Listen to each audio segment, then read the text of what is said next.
તો ગેનીબેન ઠાકુરના નિવેદન પર ભાજપના પ્રહાર। ગેનીબેનને સીએમની કાર્યશૈલીનો ઓછો પરિચય હોય તેવું લાગે છે।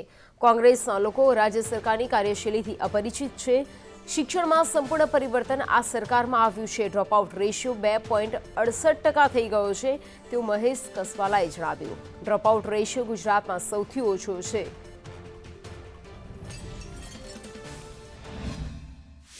શિક્ષણ વિભાગની વાત છે ત્યાં સુધી ડ્રાસ્ટિક ચેન્જ આ રાજ્યની અંદર શિક્ષણની અંદર આવ્યું છે। રાજ્યના બજેટની અંદર પણ એમનું રિફ્લેક્શન આપણને જોવા મળે છે કે જે પ્રકારનો સૌથી વધારે બજેટનું એલોકેશન શિક્ષણ વિભાગની અંદર છે।